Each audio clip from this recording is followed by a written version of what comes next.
call to action and determination of quorum. Chairperson Block. Here. Vice Chairperson Darney. Here. Commissioner Dickey. Here. Commissioner Drews. Here. Commissioner Hayes. Here. Commissioner Smith. Here. Commissioner Spilda. Here. A quorum's present. Great, thank you. Now on to item B, public comments. Members of the public who wish to address the commission may approach the podium at this time to speak on matters relevant to or within the authority of the Historic Resources Commission, including any matter that is not specifically included on the agenda as an action item. And seeing no public, moving on to item C, action on approval of minutes. I move to approve the minutes of the special meeting on Thursday, October 9th, 2014, as presented. We have a motion. Do we have a second? Second. A correction. Mr. Hayes. Yeah, just clarification. On the second page of what we received, it's by time, so 6:02:07. Things that I had said about the sign, but I said I was not opposed to an illuminated sign, but let's just be clear, that means externally illuminated, not internally illuminated. You know, if you had an exterior light, that's a possibility. I'm not pushing interior illumination, so it's not really clear from that, the way it's stated. Okay, any other corrections or modifications? Hearing none, all those in favor signify by saying aye. Aye. Aye. Those opposed? Hearing none, motion carries. Item D, modification of agenda. Agenda management notice. Items on the agenda may be taken out of order. The public body may combine two or more agenda items for consideration, and the public body may remove an item from the agenda or delay discussion relating to an item on the agenda at any time. Do we have any modification to the agenda? No modifications. Okay, now on to item E, disclosures. Any members of the commission that may wish to explain any contact with the public regarding an item on the agenda or business of the commission. Do we have some disclosures, Mr. Drews? Yeah, I talked with Mr. Whipley at the end of September regarding item F1 and the Historic Commission, or Resource Commission process. Do we have any other disclosures? I'm going to disclose that I met with Dick Whiffley and the representative for the Pruitt Family Trust over at the location to talk about the agenda item F1. So going on to, any more disclosures? Going on to item F, public hearing matters. F1, HRC-14-145 for possible action to approve a request from Richard Whiffley, property owner Marilyn Harper, trustee for Pruitt Family Trust, to replace 9 single-pane windows with 9 new double-pane windows on property zoned residential office RO located at 403 North Nevada Street, APN 003-225-04. Susan? Thank you, Mr. Chair. For the record, Susan Dorr-Pansky, Planning Manager. Tamar, my screen's not up again. Sorry. It was up for a second and now it's not. So this is an application, as the chairman stated, to replace 9 existing single-pane windows in the residence at 403 North Nevada Street. I'm sorry, it's being used as an office currently.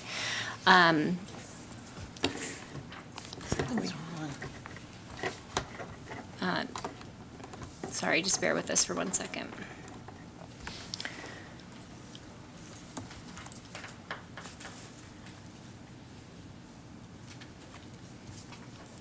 Did that do it? Looks like it. Yeah. There we go. Okay. Oh, do it one more time so you can see it. Okay. All right, there we go. All right. So, as I was saying, an application to replace 9 single-pane existing original windows on the property with 9 double-pane windows. This is actually a very similar application to the application that the commission heard last month. Just for some background, this parcel is located on the corner of West Telegraph and North Nevada Street, as shown in the aerial on the overhead. And some photos of the property. This is looking to the east, the front of the property. To the north, the northeast, and then back to the northwest, the rear of the property. The commission has this in their packet, but this is essentially some additional photos of all the property and all the windows that are proposed to be replaced. The owner has indicated that they would like to replace the windows so that they can have operable windows, and apparently these windows are not currently operable. So the applicant has selected windows that are nearly identical, double pane windows that will have the window pane separators on the outside. And a picture here that shows all the different places where the 9 windows will be replaced. They're kind of a little bit difficult to see, but all of the shaded areas around the exterior of the building. And these are 2 photos of windows that would be similar. I would note, though, that the panes will not be the same as what is shown here, because that would not be identical to what is on the property now. But this is essentially what the product would look like with the dividers on the outside. I believe the applicant also told me that these particular windows would have dividers not only on the outside, but also on the inside of the panes to make it as close to authentic as possible. Staff is recommending approval of this project, and the applicant, Richard Whippley, is in the audience to answer questions as well.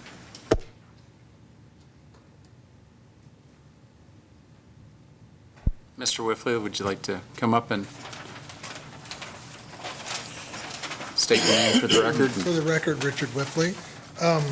Mr. Chairman, can I approach? Absolutely. This is actually a cross-section from Pella, and the grids are on the inside and outside. So this is how the construction would be if you want to look at it. So Mr. Whiffley just brought me a sample from Pella showing the dividers on the inside and the outside of the glass. And Pella further went to say, on those particular windows, they have one vertical grid down the center rather than what we're used to seeing, more of a, vertical and horizontal. And Pella said they will make them like that with just one vertical grid, so it will mirror what's presently there. So it would be a rectangular 2/2 sort of a thing. Correct, yeah. It's, if you look at the existing, otherwise I have some pictures here, but if you look at the existing, they simply have one down the center running vertically. I have a question that's broader than that, and that's, I know the windows were stated as being not operable or something, but I keep looking at our guidelines. I'm really sort of disappointed in us, the commission. We don't put much energy into doing what the first part of the guidelines for windows are, and that is retain, if at all possible, and repair, of course, where necessary, the original windows. I know from my own house, there were some that weren't operable. Some were like pretty badly operable and shuddered as they went up and down, and they leaked like a sieve, and you couldn't sit near them because it was cold and drafty. And so I put all my money and energy into repairing that when we did our remodel 10, 12 years ago. And it did so much to improve the energy efficiency. I still have single pane windows with inside covering, and I've not felt the need to even go to the storm windows, external, exterior, or interior, which you could also do to create a sort of a double pane effect. Right. So I just it bugs me that we don't put much energy into that. This group. I don't know about those windows, except they were stated they were inoperable, but I know things that were operable before, if you want them operable, are usually fixable, and how much it costs and how it compares to buy a new window, I don't know about that. I felt at the time when I did it myself that it didn't seem any more pricey than the pricey windows I would have put in there, but I'd like to just bring that out because I don't know the details of this particular house, but that's sort of the idea. Those are our guidelines, to save the historic elements where at all possible. If they need repair, fix it, and then go at it in terms of draftiness and so on, and or storm windows or whatever it takes to make it efficient enough that your electric bill is or a gas bill or whatever is tolerable, during Yeah. the cold months. So that's the bottom line. But No, Greg, I'm sympathetic to that. And actually, after talking to Mike and talking to Jed, they may be more aware of it, even though I have a little bit of history with this type of work.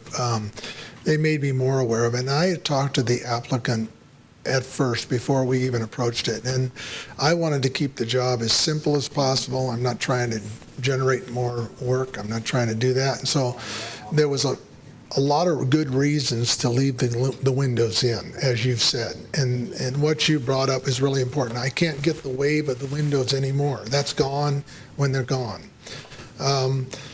But when we looked at them, I said to the owner, if you wish to make it a commercial property where it is simply a closed window and we have air conditioners, so it's a fixed system like you would in any commercial building, then the operation of the windows becomes a moot issue. It's not that important. And she said no, she wanted them to operate. And I said, okay, if they operate, we've got some that are going to have to be replaced. There's a couple you can see on the photo. Some of them are a little bit tougher shape. And she said, I want them operable, I want them new. And for us to operate these here, the difficulty comes into if we're taking the inside of the house, it's lath and plaster in most areas. We have to pull off that casing and get into the ropes, get into the operation. I'm not saying it can't be done. We've done it a lot of times before. On the outside, it is asbestos siding. So I don't like to get in doing too much disruption of that product. This seemed to be a compromise that the owner, and this was on 3 occasions. I'm going to the commission meeting this Monday. I made that call again. Some of them are going to recommend that we keep them. What is your posture on that? I can come up with a great argument for keeping them. I want them replaced because of this. And I felt that I was working for her. She has the right to say that. And I felt that I gave the best compromise of putting a product in that did not take the casing off the outside, did not take the casing off the inside. And by removing the sash with a stop, we could slide a unit in, and Pella said they could build it that tight. So I explored it, and I'm sympathetic to it, but I work for somebody. So that's kind of my answer. I got a question for you. Yes. Just to clarify one thing, it looks as if if not all these, most of them are actual operable windows that are inoperable They were, because correct. of multiple Yeah, coats of paint painted, and things like that, right? Yeah.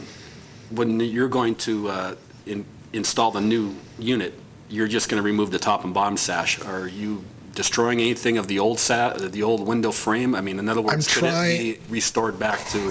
If you look at the one if you kept the sashes, could they be reinstalled at some time if somebody so chose? Well, in another location, you mean? No, in this location, since you're going to leave the mechanisms in the wall, it sounds like. I'm going to leave the mechanisms in the wall, but if I take the sash with the frame, as in, you can see in the lower left-hand corner, that particular one is going to be difficult to find any salvage there, or very little salvage.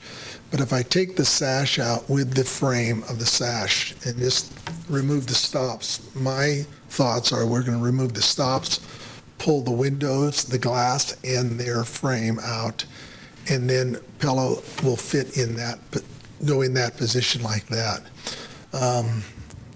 Rob, as far as what to do with the windows, we've tried to be, over the years, we've tried to be really sensitive to it. In fact, if you go to the museum, the second floor is a lot of things that have been removed from the historic district, and that's what built the second floor, or a fair amount. So to me, the windows have a great value, but apparently not for the owner in this house. Will the sash weights be attached to the new windows and be part of the operating system? Will the sash be what now? The sash weights, the operation of the windows, will they be the same? Or what No, will happen to no. it? Pella has a spring system, and So will they stay in place in the wall? they would, because we just don't want to open that area up. At least that's the plan. Dick, I have a question for you. Yes. So from the inside, when you pull out the stops and the glass and everything, the original frame's still going to be in there? Correct. So we're going to have another frame on the inside of the original frame. Correct. How much more is that going to be than just the original windows? where That's you what have I like tried inch to, and I a tried to half? look at how it would be. And if you look at the sash that I handed you up there, that's a quite a bit thinner sash than looks like structurally they made. I'd like to say that we're going to probably lose 3/4 an inch, but it may not even be that great. I won't get away from the mic. It may not even be that great because if you look at the original sash frame, that looks like a thicker member than does the new frames. So I'm gonna say, to be safe, you're going to lose 3/4 of an inch, 7/8 of an inch, but if it reads the way those read there, maybe we won't lose that much. Yeah, because looking at this, this is smaller than the window that's appearing to be visible because you have that other stop there. So when that stop's removed, we're probably going to have another plate, probably 3/4 of an inch. We For would the on new those frame. frames, that we would lease that on that frame. So we'd add Probably about an inch there, yeah. Okay. Is that the only grid profile that they have? Because that's a thicker grid than the current windows. I'm sorry, is this the only grid profile they have? Profile? It's about, We tried to mirror it, is what we did. No, this is thinner on the one side of the profile. And I just say that this part is a little bit thinner than what was on the original window when you had the separate pieces of glass. And I just say that because I spent 2 days with a contractor replacing sash cords in six windows. I could probably put about 60 coats of paint on those over 100 years and see if that helps, Judd. I'm being facetious, Judd, okay? I think what Luann might have meant is that it's wider, the divider appears wider than what the original was, not necessarily the depth of it. Right. The width of. So it's going to cover up more of the window pane. So in this, you have mostly glass with just a narrow mullion in it? They're actually about the I don't know same. if we can see it Pretty once close. you get- I think if you look at an historic window and look at the mutant and then the window glazing, it's a little bit more pronounced than this, but I think the width is the same, because I think what you're seeing here is faux glazing. So, yeah, it's the, If you look, Mike, at the center style, the one running horizontal across the very center of the window, that there in theory is a mullion there, but there's not really one. What you're seeing is seeing the top and bottom of the Yeah. double hung windows, and so it almost looks like that's depicting about that distance. So, is it close? We're limited to what the company will make too. Will those windows be salvaged or Yes. retained Yes, somewhere? all of them should be salvaged, and typically what we do, I mean, the owner owns them, so that's her choice what to do with them, but everything that I've historically remodeled in the past, we've called either Scott Coletti over at the museum when he was there and said, what do you need, and things like that, or I'd love to see them go in something else. If nothing else, they're probably going to go out in my warehouse and be stacked until somebody said they need them. But at this point, I would not throw them away if that's the question. You said that the owner had many objections. Could you kind of tell us what her feelings were, why she didn't want to consider repairing? She just felt that she wanted a new product in there, and the reason being, be it convenience, energy efficient. Energy efficient, I mean, we can make a great debate on that. If we put enough drapes or we put enough things on there, or even a storm window, we could get there. And that was part of my conversation with her. Basically, it was just, I want a new window because some of them are as bad as, well, it's not, that lower left-hand corner, some of them are that bad. And it's going to be labor intense, and Greg knows how labor intense it is, and she did not want to go that direction. Well, Does she realize the value of this house as a historic resource? I mean, this is unusually, Yeah, Old house. she's extremely sensitive to it because she owns all of them. And she's spent a lot of money in the one that's just next door where Norm, the attorney's in. And she owns actually all of them in that corner, so she's very aware of it. has she ever thought of taking off the asbestos siding? To see what's She just underneath? acquired it, so she just acquired it from, I believe, the Horseshoe. And so at this point, that was not anything that was brought to me or as a possibility. We went in and took out oil furnace and made it capable of getting through the winter without troubles. That was our scope. I was just wondering if she was ever thinking of taking off the siding, off asbestos siding, then going back to the original siding, then the original windows would probably be an attractive feature rather than taking out the windows now and then taking off the siding later and then being in that quandary of wanting to have those windows back. I don't think that particular structure, and I can't speak for her, but I don't think she wants to spend a great deal of money on that structure there. And we have not even talked about removing the asbestos siding. And we've done it on other houses, and it was just a great salesman that came through in the 40s, 50s, and 60s, and he just sold like crazy. No, she hasn't talked about it at all. Probably paint, and we have some of those asbestos shingles, so we can repair if needed. Let me ask you this. In terms of their inoperability, have you explored it in any detail? Are some of them just inoperable because they're painted shut, for example? I mean, the weights basically still work in the old system? To be honest with you, I did not.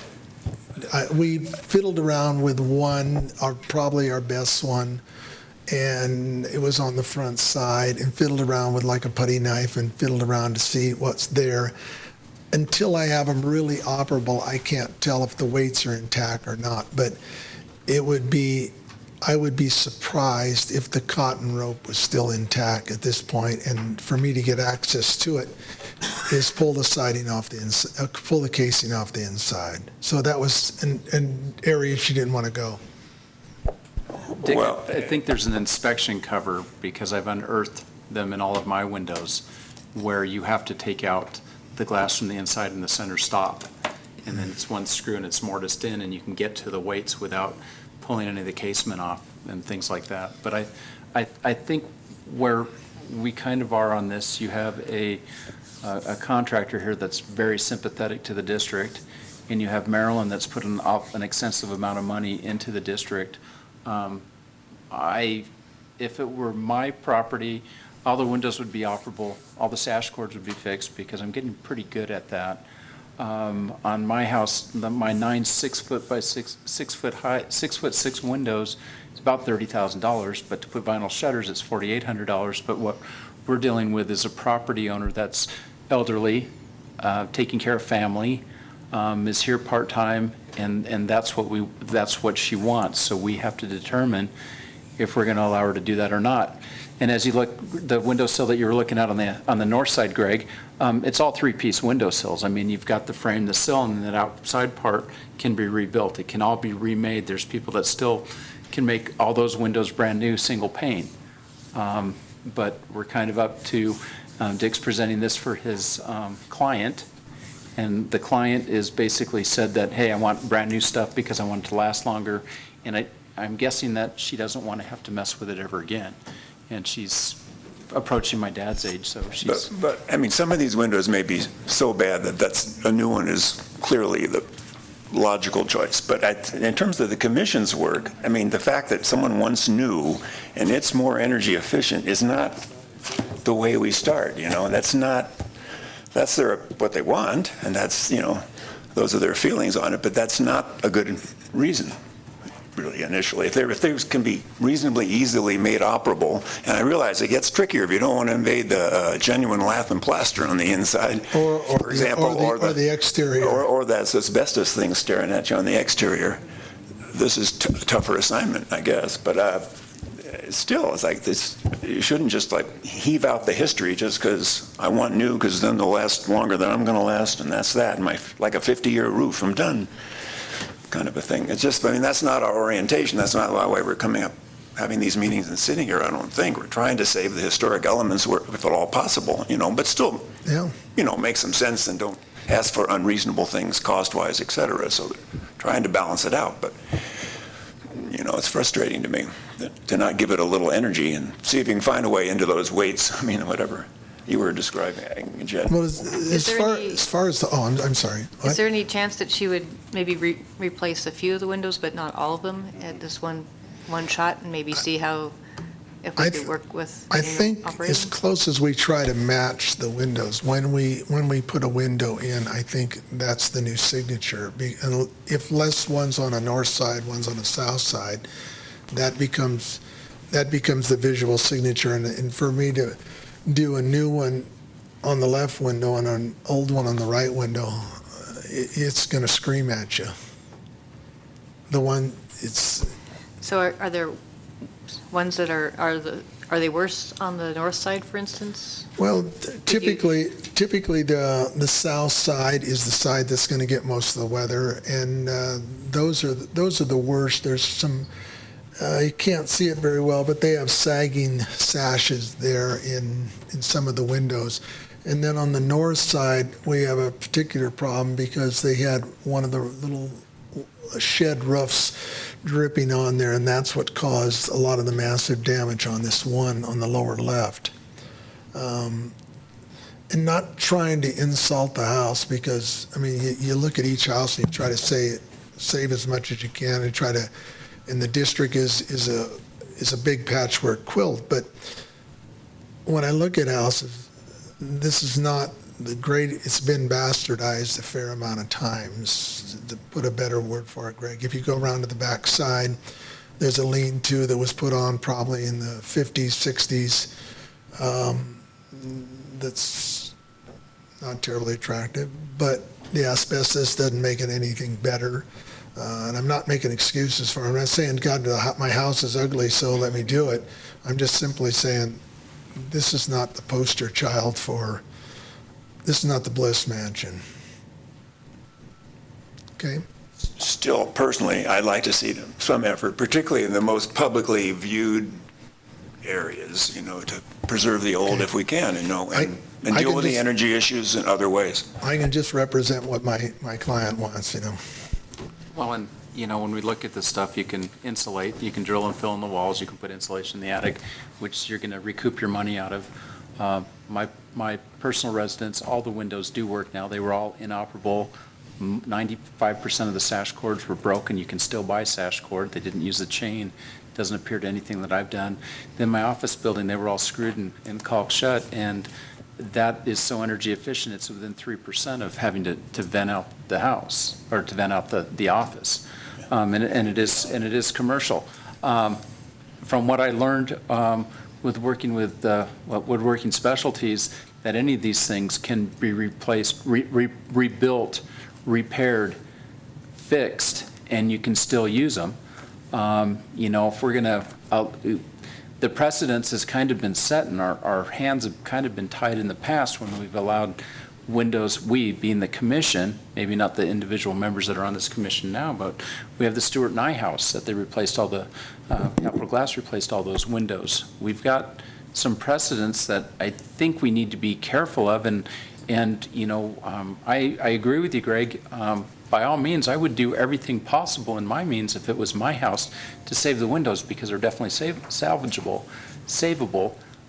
You screw things pull out wood plugs, and you put metal screws in there now that keeps them operable. The weights are probably still intact. I would love for them to keep all the windows here.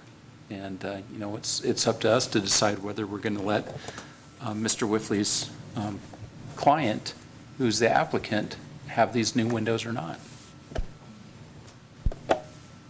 I happen to have gone by and looked at the windows myself today, and the new, I don't know if they're Pella or Andersons that are put in the attorney's office.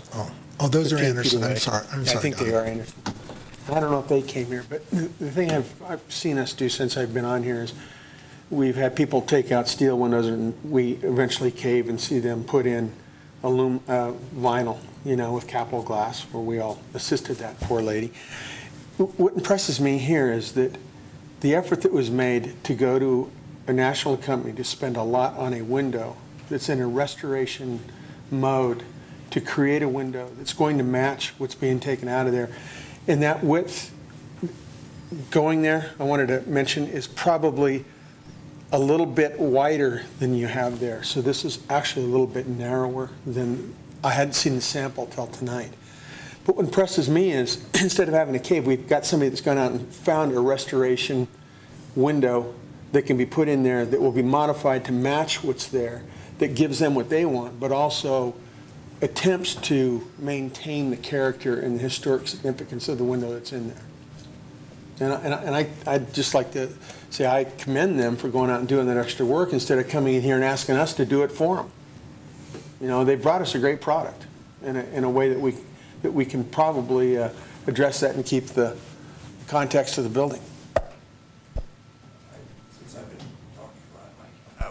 Since I've been talking a lot, I do want to say I really appreciate you looked around and how can we match these 2/2 double pane windows and that kind of thing, and get it done to look substantially the same, presumably. If Bella's going to work with you and so on. The one, actually, on that scale, though, the one thing that bothers me, all these high-end windows now love this exterior cladding for very practical reasons. But in a historic district, it still bugs me that what I'm looking at is metal or maybe plastic in some cases, I don't know, but this cladding you do on the outside versus the wood that needs to be painted every so often, et cetera, et cetera. Yes, it does, but that's the way it used to be, and that's the way it is on those old windows, and that's what I'd like to see, no cladding if I were doing a new product. That's what I did when the new ones I put in years and years ago, and yes, they get painted more often than I want to paint them, but hey, it's all part of the fun.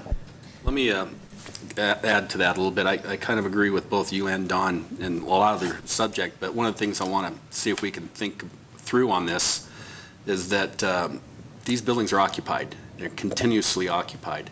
If this is a museum piece we're restoring for stack display, it would be a different story, but you have a practical use of continuous use that you have to keep in mind. When they restore World War II aircraft, you still have a modern spark plug firing the engine. You still have modern propeller turning there's certain things that you have to do to maintain its usability throughout the years, as opposed to just simply making it a museum piece for all to walk by and look at. We want to try to do the best of both that we can, otherwise they become empty shells that deteriorate and go away.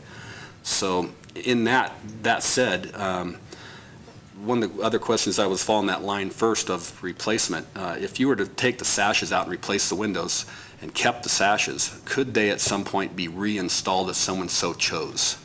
As long as there's enough structure wood there, Rob, as you look at the one there in the lower corner, obviously the sill has no structure, but I think the windows, all you'd have to do to make them functional, whether they're a museum, like they're up at the second floor or something, you just put them in a frame, put stops on them, and now they look like a regular window. I would like to have them used because the glass itself is really kind of a neat thing, the blurry glass, You can get that ordered on the outside pane if you choose. It's an option, I believe, to get the You're floor talking glass. about the exterior of the window? Yeah.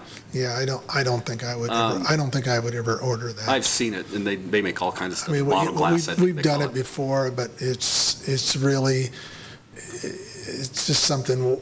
Why not take advantage of the new spark plugs? Right, and my line here on asking the questions is that we've had a history here of if you're going to improve a historic building or add to it or anything like that, there's always been the question of if somebody wanted to restore it back to its original context, could it be done without detriment to the original structure? Well, I'm trying to leave everything I can as far as the window trim and things like that I just really don't want to. I don't want to run the meter on something that all she wants is some windows, so I'm trying to keep it as simple as I can. Could it be replaced? Yeah. I mean, this one, we'll probably put it in with 8 screws. That's kind of my answer I'm looking for, so. Well, it would stand to reason that the original frames are 7/8 to 1 inch thick. You remove the stops, leave the frames in there, remove the stops, put a new frame in with this window. From the casual observer, everybody, probably most everybody except for Greg and Judd Block, that would go up and say, I know this is not original, I can tell by this because I get stuck on facts and details like that. But when you're walking down the street, you're not going to go, wow, these windows are so much so much newer than Abram Curry's house across the street, or the Hyman Olkovich house that's on the other corner, or looking over at the old bank building. I mean, it's believe me, I'd love to save all the windows and all that stuff because I've done it. I've rebuilt it and it's saved me a lot of money. And part of the reason I've done that is I think I'm cheap, or just very conscious of how much money it takes to restore these things and how much money you're looking at it. I'd love to see the cement asbestos siding off the outside of it, and you're filling a bunch of nail holes. But I think that if somebody wanted to go back and say, hey, you call Jim at Woodworking Specialties and make me double hung windows that fit in these original frames, he can do it. So I think the answer to your question, Rob, is with the original frame still in there, with 8 screws, a little bit of putty and some stops and some new windows, you could take it back to that era if you wanted to. And I know that when they do windows like this where they have the historic glass in them, there's no warranty when it leaves the factory. Right. They get to they get to the job site and they're broken, too bad. You know, and it gets fairly expensive. But I mean, Dick did have a comment, it's not the Bliss Mansion, but even still, when you're looking from the sidewalk to the windows, it's really hard for you to see all that detail, and especially after these have been painted to match the house or the original color, where they can be repainted every 5 to 10 years instead of every 6 months to a year and a half. Because that's, you know, we do the same thing. With the old Woods Denser, you know, there was a 300-year drought up in Tahoe, but you still have to paint it and prime it, and it's a maintenance nightmare. So looking at this, it's in residential commercial, I believe. Is that the zoning, Susan? Residential office. If it's always an office and somebody owns the building and they want to rent it out, the last thing they want to do is be painting every 2 years. So that's... You know, those are really character-defining features of this building, and I think a lot of people here realize that. And the siding has already been changed. If you change the windows next, that has completely degraded the integrity of that building, and in turn affects the integrity of the whole district. Our district isn't made up of Bliss mansions. It's made up of small, sort of humble buildings like this that retain some of their integrity. The thing about a spark plug is you can't see it. Like putting in a new furnace, awesome, that's great, makes it functional. I think that the windows, the original windows, can be functional and comfortable for someone to live in, as many people here live in a house comfortably with old windows. And for me, this is really cut and dried and simple. Our directive is to retain and repair windows when possible. I think it's very possible. I'm sorry the woman's not considering this, and I'm sympathetic that it's maybe expensive, but I think our directives are very clear-cut. Retain when possible, and it's very possible to retain them.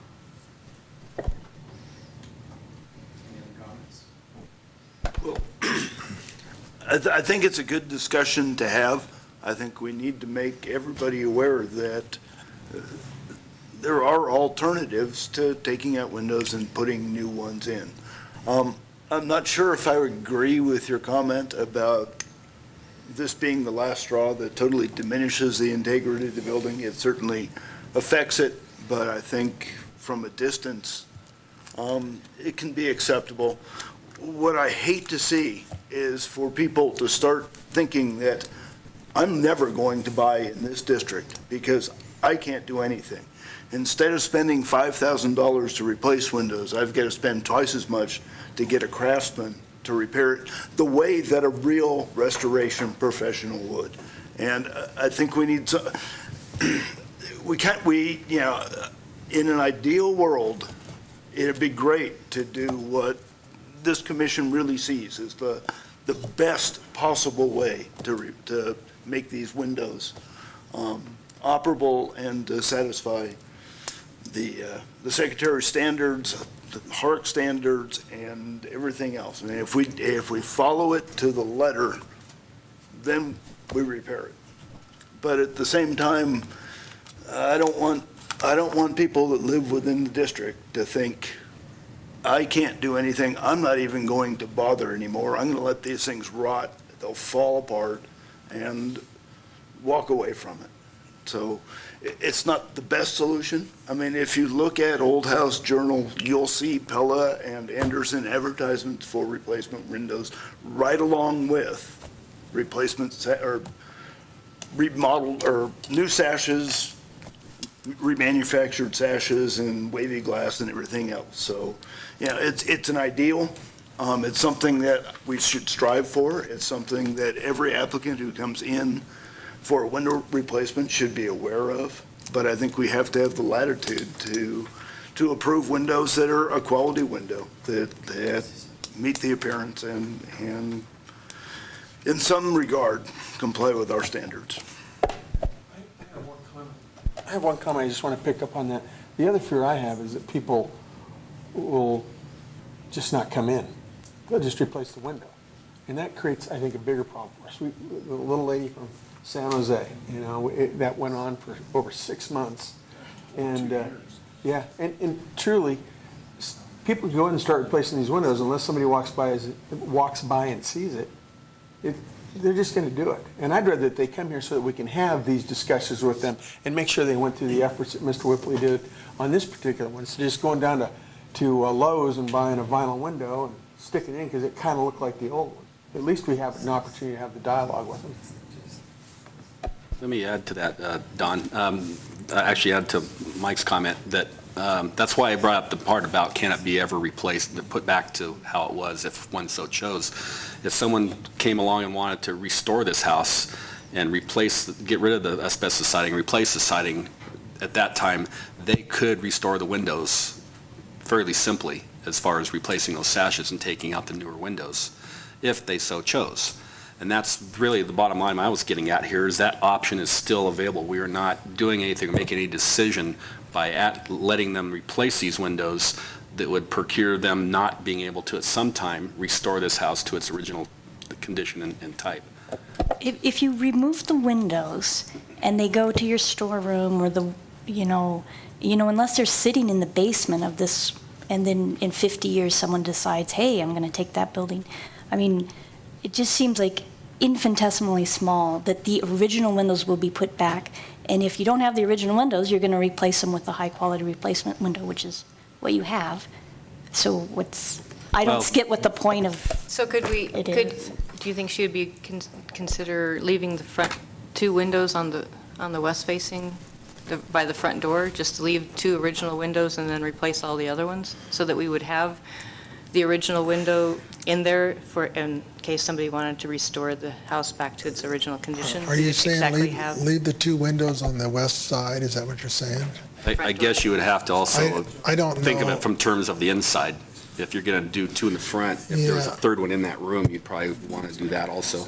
I don't know what kind of shape specifically those are in without looking at them again, but I would probably tell the applicant do nothing, because I would find it so offensive to me, and maybe from an architect standpoint, I'd find it offensive to put in a Pella and then have this window in the same site plan.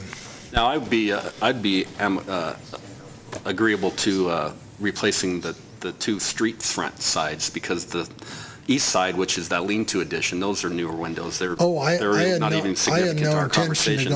And the one on the north is kind of by itself. It's just that single window back in the back behind the fence, and that's the one in the worst condition, I understand. I would have no intention of doing the upper right-hand corner, which is the east exposure. I have no intention of doing anything there right now. Right. Simply because they're on a sight line. It's right there in that telegraph square, so you can see it. But the siding is ugly, the door is ugly, there's no steps. I mean, it's... I'm sorry, Dick, to get back to your comment, the window sashes are all that were going to be removed, just the squares holding the glass. Yeah. And those are actually easy, because they usually are in such poor condition, they usually end up getting rebuilt completely. New wood, new glass, everything, unless there's a problem with the glass, like it's nicked or damaged. I know, but you usually want the profile of the of the mullion between the glass frame to make it an original window. I mean, that's Well, that's the right. signature of the window. I guess my point would be is that if someone came back and redid the siding and wanted to restore those windows, that those sashes would probably get replaced with rebuilt sashes that may have double pane. Which is basically what he's proposing to do now. No, he's replacing the whole entire window frame and everything. The window frame is still going to be left in the wall with the cords and the weights Right, and all but that. that's not really a visually impacting from the outside. When he says that if I would be offended by having, my senses would be offended by having the new window next to the old window, that tells me these are different enough in appearance that you will notice them. Well, They are great windows. That's a builder. I mean, I've got single pane windows, I've got double pane Pella. I would find that, I agree with you. Yeah. I think that a lot of people would notice that Yeah. they are different. I And mean, it tells me they're not quite really in you're kind. saying notice, I'm saying notice from the standpoint of they work, they're double pane, they're Pella, they function. I mean, I'm not even saying aesthetically, I'm saying the function would drive me crazy, a little bit bother me. Okay. But, that's the best I can tell you, Did you tell us in the beginning you said, well, what if they tell you that we want to work with the old windows? She said, I don't want them. She. Is it my way if or you the go- highway? Is that the No, message? no, or what? I don't believe that was ever the case. And I believe her history in that block doesn't say that it's my way or the highway. She looked at the windows and saw the condition, what we feel the condition, the usage. She wants them operable. She doesn't want to spend a massive amount of money on a rental property that she'll probably already lose money on anyway. But I'm just saying, I'm just representing the windows. I can't represent them much better than I am. If you feel you don't want to do those things, having sat there for many, many years, I think there's a couple things that could happen. First of all, there's been a precedent set of what's been acceptable. The other thing is, Mike said it best, you're going to make it so hard for people to do it, they ain't going to do it, And that's not, I'm just telling you. I hear that message. There is a reality. I appreciate that. But on the other hand, are some of these windows possibly, if you looked a little closer, a little more data gathered, salvageable, can be made operable, et cetera, and not drafty or whatever the issues are, for an amount of money that still makes sense to her? I mean, can you give her some sense of, well, here's what it's going to cost if we did X, Y, and Z for these, at least these. These over here are really worn out and we got to replace them. These over here we can do X, Y, Z on it. It's going to cost about this much. And give her some frame of reference. I don't know. I explained to her the process, and I explained to her that, basically the labor kind of thing that's involved, and do you want to go that direction? And that was not a direction she wanted to go. And it's not that this woman has not restored a lot of stuff in this town. So she's not an amateur saying, Jesus, I don't want to restore things. I mean, she's probably spent more than anybody else in this town restoring. So, with that, we'll have to entertain a motion. We're going to have public comment. But, if you're looking at, as far as aesthetics going down the Blue Line Trail, I mean, do you want the 5 windows that you can see in the middle left picture, the 2 in the front, the 2 facing the south and the other one facing the west, so you have those 2 sides, and get rid of the 2 windows that are in the back with that door on the right-hand side, and then eliminate the problem on the north side of the building, which is the upper left of the series of 9, upper right rather, where you've got that dormer roof coming into the windowsill and eliminate some problems. I mean, the side, the rear, the north side and the rear, there's probably the 2 least noticeable sides versus the west side that we're seeing in the upper left and doing that. So it's going to be, I think, up to whoever makes the motion. And so with that said, at this point, because it's almost like we're belaboring this, because Greg and I love windows, apparently, that why don't we get some public comment on this project, if there is any public comment? Anybody in the audience want to speak about this project? Sadly, I have public comment because I have window restoration. Mr. Hersey, if you could come to the mic and state your name for the record. First of all, I have no strong opinions on this, but I spent 2 months restoring 2 windows just like that, the south side of the house. Most of it's paint removal because there's a buildup of paint, they won't go up and down. So I take off this piece of trim and that piece of trim, remove the paint, put it all back together. Single pane windows, restored the cords and the weights. She says they still don't open right, but I don't know, they open a little bit, and we have storm windows on it. So, so that's one comment. They are restorable. It took me 2 months to do 2 windows, not full time, but it's a labor of love. And the other thing I do want to mention, that sill right there, I have a beach house in South Carolina. I have chopped out rotten sills like that and just slid up a new piece of wood, and you can fix those.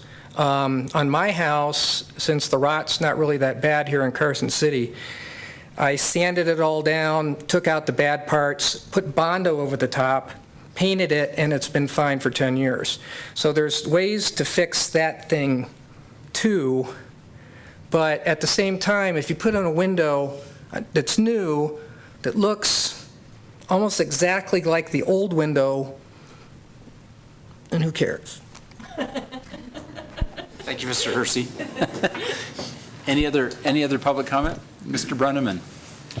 Yeah, since you guys have mentioned Bliss Mansion a number of times, I thought it might be useful to actually find out what was done to Bliss Mansion. Every one of the windows in Bliss Mansion is new except for one. Every one is thermopane, Pella, except for one window that was kept on the second floor. Now, what they did at Bliss Mansion is they made they were all custom-built windows to exactly match what the original size windows were, and they weren't 2/2, they were just 1/1. But I'm with him. If it looks good enough from the street, I would say let's modernize things, because people like windows that can go up and down and don't have to be repainted every year. My windows are, I guess, vinyl clad.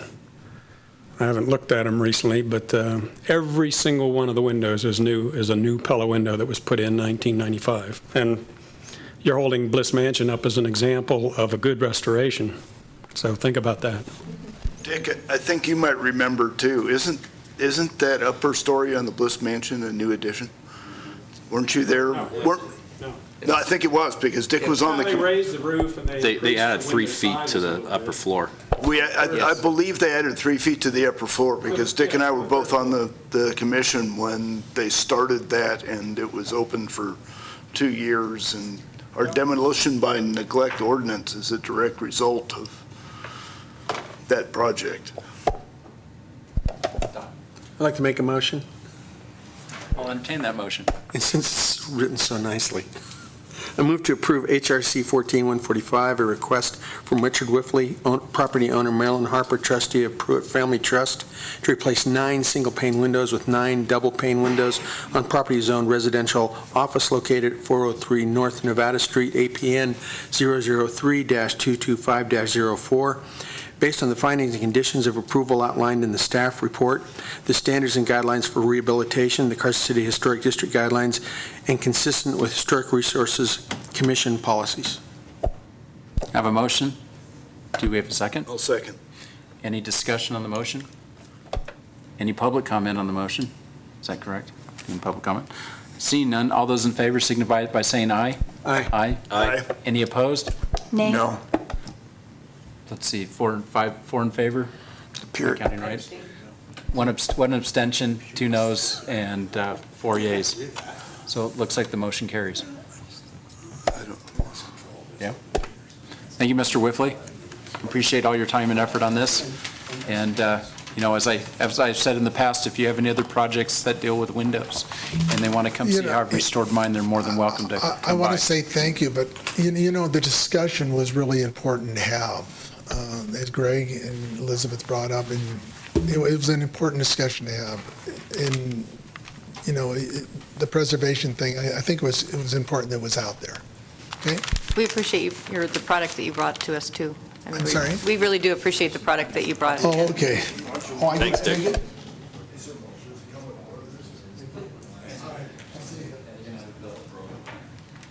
All right, now on to action on item F2, HRC-14-142 for possible action to approve a request from Philip Hersey to install roof-mounted solar panels on properties on single-family 6000 SF6 located at 700 West Telegraph Street, APN 003-244-02. Susan. Thank you, Mr. Chair. This is a request, as you mentioned, from Mr. Hersey to place solar panels on his property at the corner of Telegraph and Mountain Street. And in this aerial, you can kind of see the roof of this property, and I'm going to show you on the aerial, before I move into the other pictures, where exactly Mr. Hersey is proposing these panels go. So here, where I'm pointing the mouse, is where Mr. Hersey is proposing these solar panels would go. This, as you can see in the photos, this is what the site looks like from the Telegraph Street side. And I'm sorry, and then before I move on, you'll note that this is actually a parapet wall that comes up the side of that roof. This is the Elizabeth Street side of the house, and these photos were taken probably a week or two ago. And then this is the Mountain Street side of the house. And I'll note that the Mountain Street side of the house is the rear of the house, however, it does face a street frontage. The roof, again, that the applicant is proposing the solar panels to go on would be this roof right here. And essentially on, I believe, the southern half of this roof that's facing to the west. This is a drawing that shows essentially where the array is going to be placed on the roof. And then this is a photo and kind of a description and specifications of the solar panels that the applicant is proposing. You'll note that they are essentially the flat solar panels that would be flat against the roof. The applicant has stated that they'll essentially be about 6 inches above the roof, but they will not be above the roof angle. It'll follow the roof angle and be essentially flat to the roof angle. That's what he's proposing. I included this site plan and actually some other elevations that are related to a future proposed garage that the applicant has informed me that he is intending to bring before the commission. I'll note, obviously, that is not part of this application, and staff's recommendations for where these solar panels would be appropriate to be located are on the west roof, regardless of whether the garage is there or not. However, what I would like to note is that should the commission choose to approve these on the west-facing roof and the garage is constructed, then that would further obstruct the view at some point in the future of these panels. So just a couple things. I talked with the applicant at length about this application because I did have a concern about the fact that the panels would be facing Mountain Street. And I'm actually going to, go back to that photo. So we had a long discussion about the fact that these panels are being proposed on the west-facing slope of the house, and the applicant told me that he had looked into possibly doing the south-facing slope of the house, but that's on a signature side of the house, and he didn't feel that that would be something that would be acceptable to the HRC. I would tend to agree with him. And he has a kind of a unique situation because he has 3 street frontages. So really every side except one, and it's of course the north side that isn't really effective for solar panels, has a street frontage issue that we need to deal with, so which is really the best option. And this is why the applicant has chosen the west side. I also spoke with him about the new garage that he's proposing, given the fact that he provided that information to me, and whether or not it would be appropriate for him to consider the solar panels to be on the new garage, because as you probably have noted in the staff report, one of the things to consider is putting solar panels on new construction versus the historic structure itself. And the applicant's response to me with that was that he had considered that, but was concerned because the south-facing roof of that structure, once it's constructed, it would face the Telegraph Street side, and the solar panels would then be highly visible from the Telegraph Street side. So he, again, felt that the west side would be more appropriate. So I leave it up to the commission on what they feel is appropriate. Staff is recommending approval, and it's based on the Secretary of Interior standards number 2 and number 9. The historic character of the property shall be retained and preserved. The removal of historic materials or alterations of features and spaces that characterize a property shall be avoided. And on that one, it's based on the fact that they are proposed to be at the rear of the house, not on the side or the front, which would be considered more of the signature side of the house. Although, again, the rear is facing Mountain Street, which staff is aware is a concern. And the new additions, exterior alterations, or related new construction shall not destroy historic materials that characterize the property.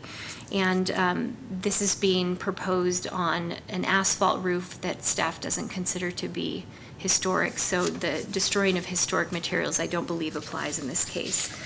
In addition, I looked at some other resources and guidelines that were available to me and that I presented to the commission back in December of last year.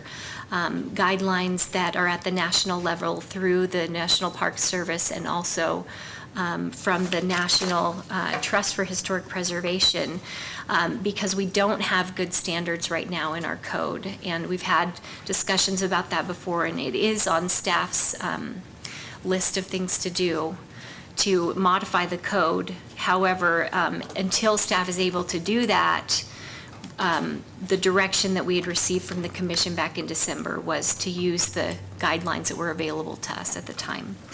So a couple of those things, and then I'll turn it over to the commission and then to the applicant to answer any questions that he has. Locate solar panels on the site of the resource. To be honest, I didn't discuss this with the applicant. It could be a good option to put it on the ground as opposed to on the structure, knowing that there is the possibility of a detached garage that is not a part of this application. It may take up a significant part of the backyard doing that.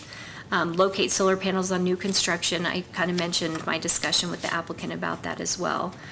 Locate solar panels on non-historic buildings and additions, same thing, new construction, non-historic. Place solar panels in areas that minimize their visibility from a public thoroughfare. So this one's really tough because he's got 3.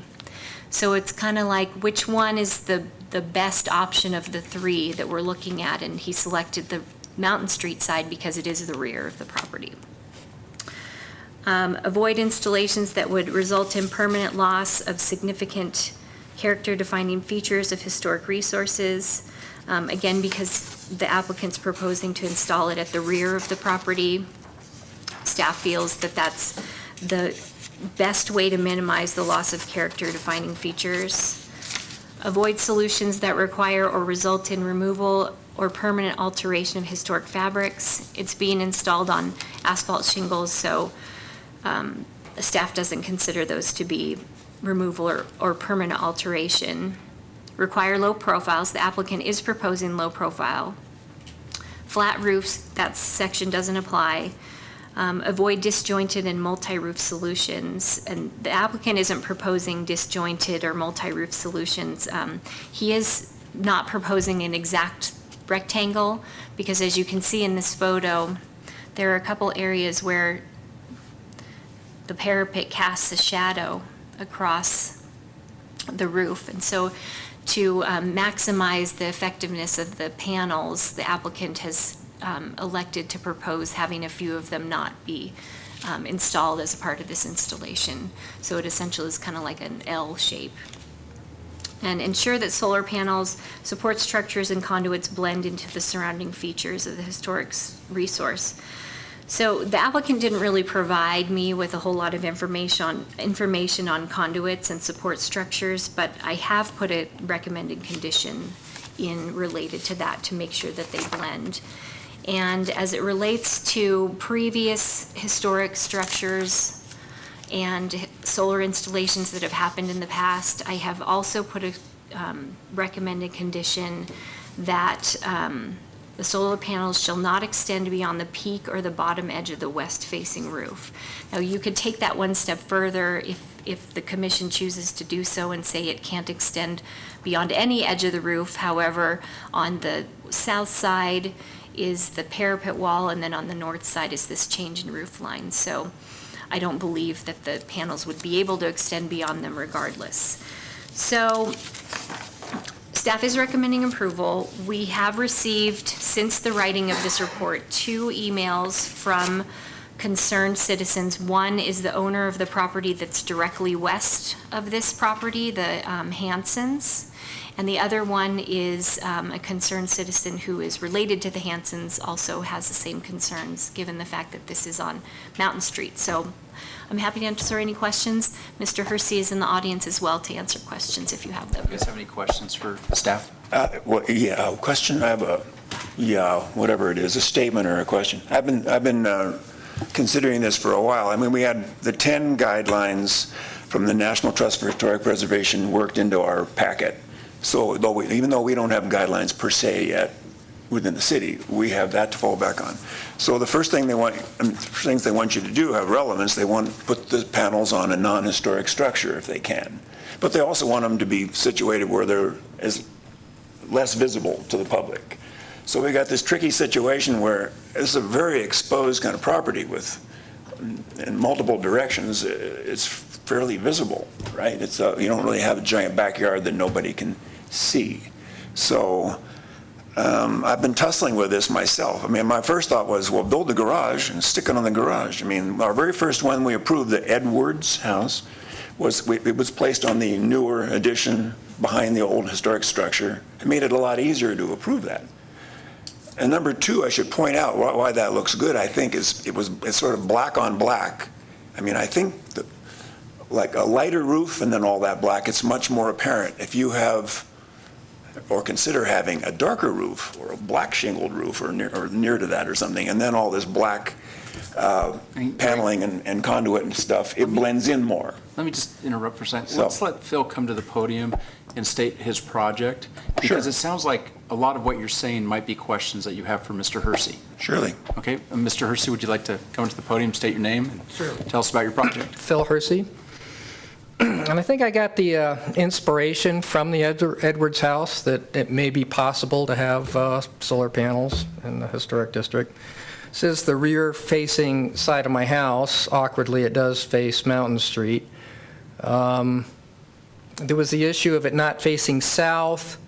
There's a lot of discussion right now that facing west actually is a better option in many instances, because the solar panels generate more power during the peak times of the day when it's actually needed by the grid.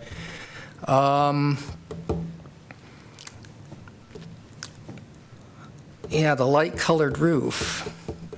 You know, I noted I'm getting a lot of solar pickup in the back of the house, which is why it's a light-colored roof.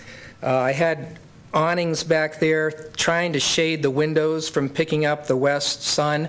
That wasn't it. It was coming through the top. On that particular roof, I wouldn't mind going back to black shingles around it, because there wouldn't be that much exposed anymore.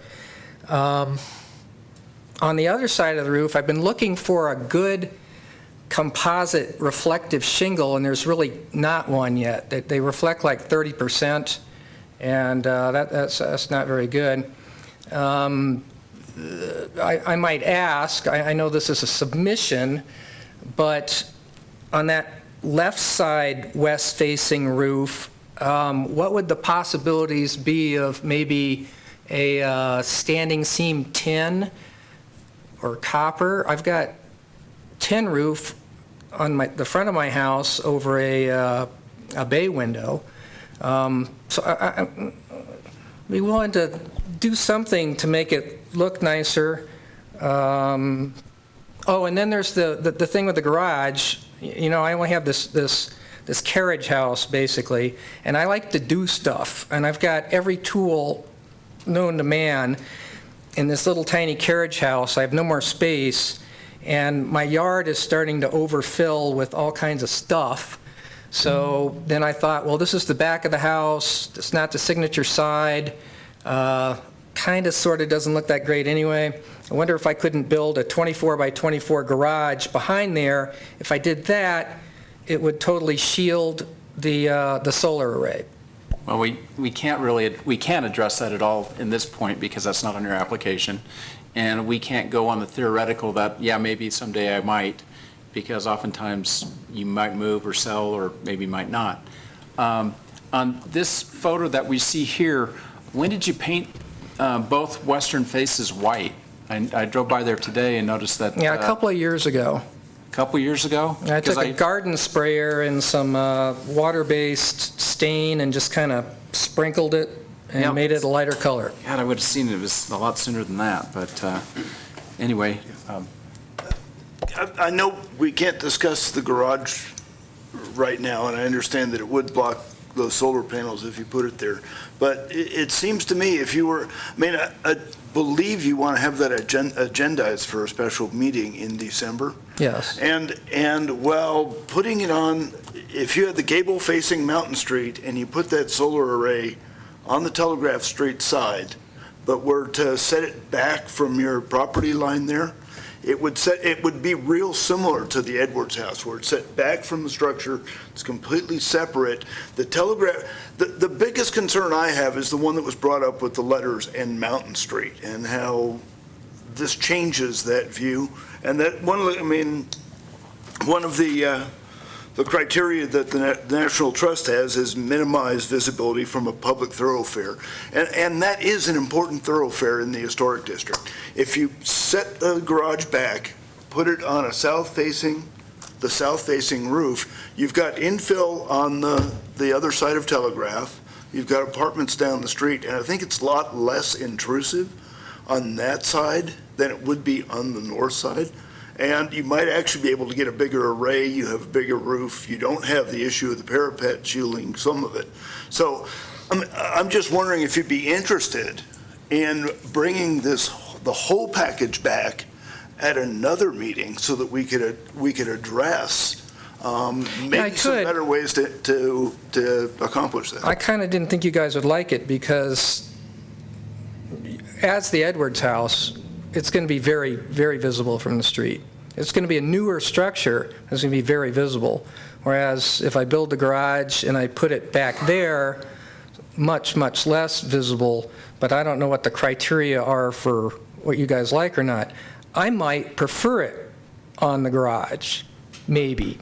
I'm around. Probably. I'm around the corner, Phil, and I'd be happy to meet with you, discuss it, and come up with some ideas that gives you a treatment real similar to what the Well, Edwards did you house. see the proposed placement of the garage is 10-foot setback from Telegraph Street, right there. We really can't discuss that since it's not an agenda item, but I think if you wanted to continue this and put it in as a single submission, in the meantime, we could talk. All right, if that's possible, I would prefer to put it on the garage. But, I don't know. I'm more than willing to, as you know, I live around the corner from you as well, about a block away. You're about 6 blocks away. But if you're willing to do that in one project and discuss placement of the garage and all that stuff in your thing, I think that would be great, because we're dealing with solar panels, which is a hard discussion, and we're also dealing with a proposed garage that is the newer building. It's not taking away from the historical significance of the house. Because as you know, your house is in the lithograph in the history of Nevada in 1881, the sister house next to Mrs. McFadden's. And I want to keep that as much as possible. But I would be up for that, putting solar panels on the garage more so than the historic building. I just want to add that as far as it being on the new garage or on the proposed area of the roof, that part of the house is not, I don't consider that to be a historically significant feature of the house as far as the structure you're proposing now to put the panels on. And I went by and looked at it, and from my perspective, I asked a couple questions. One is, first of all, are we allowing solar panels in a historic district? Obviously, we are in certain ways.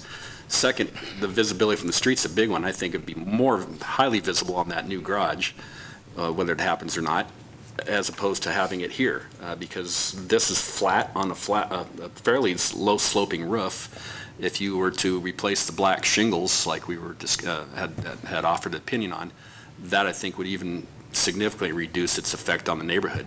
Matter of fact, I would be willing to bet that most people wouldn't even know they were there.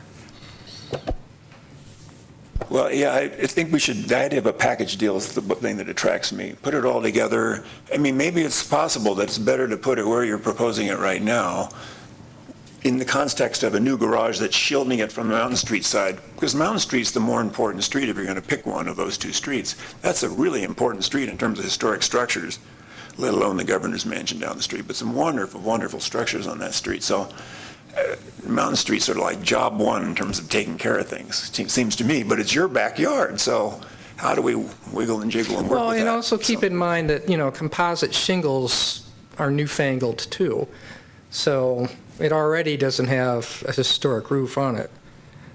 Sure. Well, at this point, would you be willing to continue it and bring it to us with the bigger project would. and scope? Yeah, but how do I go about getting some more input as to what actually to propose? Because I have to come here and propose something, right? It's not... Pretty much what you're doing right now sounds pretty good. Well, these two guys can meet with you. I had the other question. What about a tin roof over there on the side? Standing seam tin, huh? See, that's something we could I want something reflective. That's something we could talk about informally as well. So, I mean, if you've got questions and are willing to maybe take a look at this garage and the panels as a single package and look at solutions. I mean, we could Yeah, I would be, because it already... off the record talk about all kinds of... It already other has an issue with solutions, the shading. I'm going to have to trim a cherry tree, and I still have those parapet triangles. So, yeah, I would prefer it on the garage. I just thought you guys wouldn't like it. Okay, so Well, Rob doesn't like it, but he's only one. he lives in the neighborhood. It's just a mile up the road, Greg. There's one in every class, right? Yeah, there's everyone in the group. So I guess if we can delay this to the future project, including solar on this proposed garage, and in the meantime, you could meet with Commissioner Drews and myself. And how would we go about that? I mean, obviously, we're local, and Susan? Susan's got the contact information. She can coordinate. Yeah, I can definitely get you in touch, as long as just two of you at a time meet with him. Of course, you don't need a Historic Resources Commission meeting at his house, right? So as it relates to continuing the meeting, my recommendation is to make a motion to continue based on the applicant being open to that. Actually, if the applicant just requests a continuation, can't we do it that way too? Yes, I'd like to request a I continuation. believe you still have to make a motion for it. Well, are we continuing this, or are we just stopping it now and starting with a new project? Weave it into one proposal. Joe Ward from the DA's office. First, okay, now, yeah.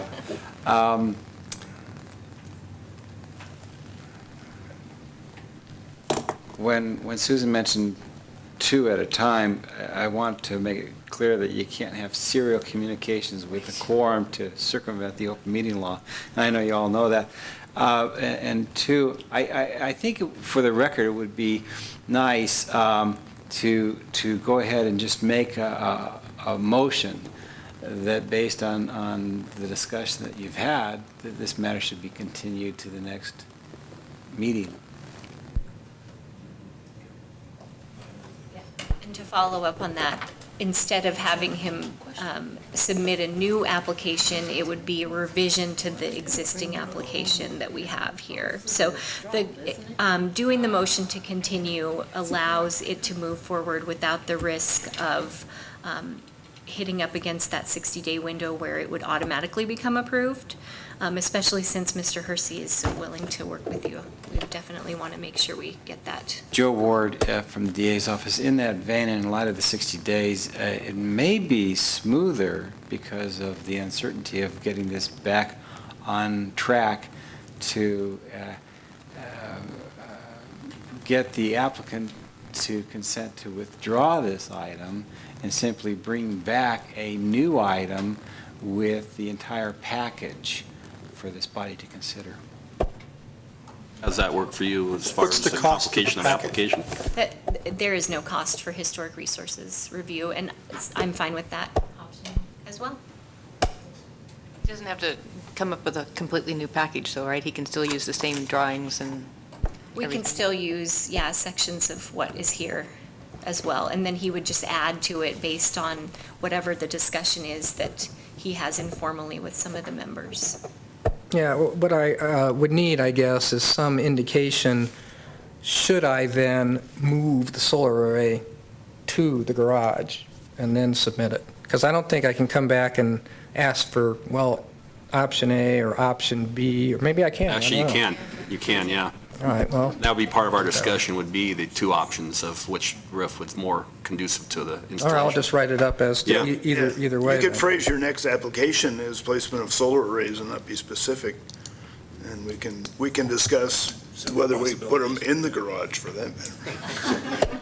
You can also include your roof, your tin, if you wanted to bring that at the same time. I don't know, I won't bring it up if you won't, but if I'm going to do something with it, I kept looking for a composite reflective material, and they just don't really have anything. Although they do have some historic stuff, like tin or copper, which is very reflective. But, I don't know, there's some houses here that have it. I don't remember the name of it, but some of them have it. But Well, maybe save that for later. You guys can talk to me about it. so with going forward on this, are we asking Mr. Hersey to rescind his application, then he can resubmit using components of this existing application? He can do that, and if he does that, then you don't need to take action. Okay, would you prefer to rescind and then be able Yes, to I'd like to come back and- rescind my application. Okay, and then we can come as back with submitted. 2 or 3 different options and, okay. Is everybody in agreement to that? Okay, great. Well, Thank you, sir. get a hold of Susan for our contact information. We'll be, love to get together with you. Committee members Thank you. meeting one time. That's not, still not quite that zero, because there's 7. It starts Thanks, Mr. Hersey. really, I'm not just that. On to item number G, staff reports, non-action items. Susan? Thanks, Mr. Chair. Okay, so, future agenda items. I don't have anything to report, but I did want to give you some input on, or some information on future agenda items. So, assuming that we get everything from Mr. Hersey in a timely manner, we will see his application back for a special meeting in December, and I also expect that we will see Mr. Bauer's application back in December as well. Yeah, so that is the plan for now, and that's all I have. All right, Commissioner reports? Seeing none? Public comments? Seeing no public? Item I, action on adjournment. So moved. Do I have a motion and a second? Second. All those in favor, signify by saying aye. Aye. Any opposed? Hearing none, motion carried.